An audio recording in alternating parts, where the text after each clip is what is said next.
भगवत गीता साक्षात भगवान की वाणी है। यह अर्जुन और भगवान श्री कृष्ण के बीच में हुआ दैवी संवाद है। ये संवाद आज से 5000 वर्ष पूर्व कुरुक्षेत्र नामक स्थान पर हुआ।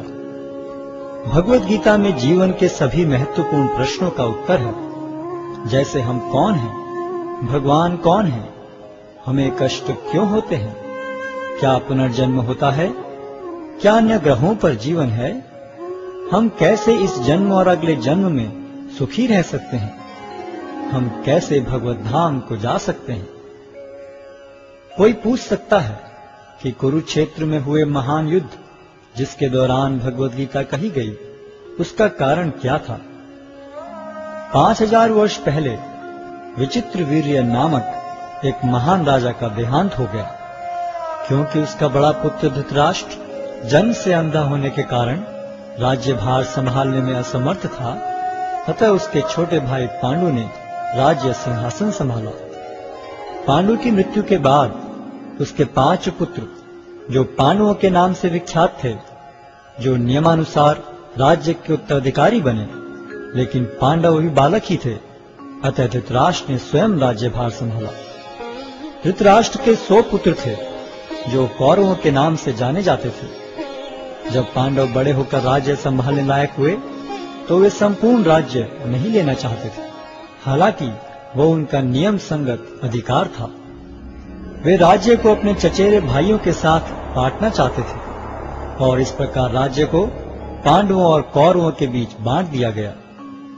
लेकिन कौरवों में ज्येष्ठ दुर्योधन अपने भाग से संतुष्ट न था। वो संपूर्ण राज्य को स्वयं ही भोगना चाहता था। उसने पांडवों को मारने के लिए कई षड्यंत्र रचे, लेकिन वो असफल रहा। फिर उसने नियम के विरुद्ध संपूर्ण राज्य को हड़प लिया और पांडवों को राज्य से निष्कासित कर दिया। पांडवों ने फिर 5 गांव की मांग की। दुर्योधन ने उत्तर दिया, 5 गांव तो दूर, वो सुई की नोक के बराबर भी जमीन नहीं दे सकता। भगवान श्री कृष्ण ने जमीन के इस झगड़े को शांतिपूर्ण एवं अहिंसात्मक तरीके से सुलझाने का प्रस्ताव रखा, लेकिन दुर्योधन ने यह प्रस्ताव को अस्वीकार करते हुए पांडवों के प्रति युद्ध की घोषणा कर दी, और इस प्रकार महाभारत का महान युद्ध अवश्यंभावी हो गया। युद्ध की तैयारी में अर्जुन और दुर्योधन दोनों ही भगवान श्री कृष्ण के पास सहायता मांगने गए। भगवान श्री कृष्ण उनकी मदद मांगने को आए किसी भी व्यक्ति को नहीं ठुकराते थे, चाहे वह सज्जन हो या दुर्जन। भगवान श्री कृष्ण ने अपनी संपूर्ण सेना को एक और तथा स्वयं को मार्गदर्शक के रूप में दूसरी ओर देने का प्रस्ताव रखा। दुर्योधन ने भगवान श्री कृष्ण की सेना को चुना, जबकि अर्जुन भगवान को मार्गदर्शक के रूप में प्राप्त करने को उत्सुक था। इस प्रकार भगवान श्री कृष्ण अर्जुन के मार्गदर्शक तथा सारथी बने। युद्ध स्थल में अर्जुन एक दुविधा में पड़ गया कि वह अपने अधिकारों के लिए लड़े, जिसके लिए आवश्यक था अपने ही स्वजनों का वध, या युद्ध भूमि से पलायन कर दुष्ट दुर्योधन को राज्य पर शासन करने दे। अर्जुन अपने को इस दुविधा से बाहर निकालने में असमर्थ पाकर भगवान श्री कृष्ण की शरण लेता है। शरणागत आए अपने मित्र एवं भक्त अर्जुन को भगवान श्री कृष्ण भगवत गीता के दिव्य उपदेश द्वारा इस दुविधा से उबारते हैं, और श्रीमद् भगवत गीता के माध्यम से अर्जुन के ही समान अपनी शरण में आए सभी भक्तों का गीता महात्म्य के अनुसार भगवत गीता दिव्य साहित्य है, जिसको ध्यान पूर्वक पढ़ना चाहिए। गीता शास्त्रमिदं पुण्यम यह पठेत प्रयतः पुमान्। यदि कोई भगवत गीता के उपदेशों का पालन करे तो वह जीवन के दुखों तथा चिंताओं से मुक्त हो सकता है। भय शोकादि वर्जितः, वह इस जीवन में सारे भय से मुक्त हो जाएगा और उसका अगला जीवन आध्यात्मिक होगा। गीताध्ययनशीलस्य प्राणायाम परस्य च नैव सन्ति ही पापानि पूर्व जन्म कृतानि च। यदि कोई भगवत गीता को निष्ठा तथा गंभीरता के साथ पढ़ता है तो भगवान की कृपा से उसके सारे पूर्व दुष्कर्मों के फलों का उस पर कोई प्रभाव नहीं पड़ता। मलिने मोचनम पुंसाम जल स्नानम दिने दिने सकृत गीतामृत स्नानम संसारमलम नाशनम।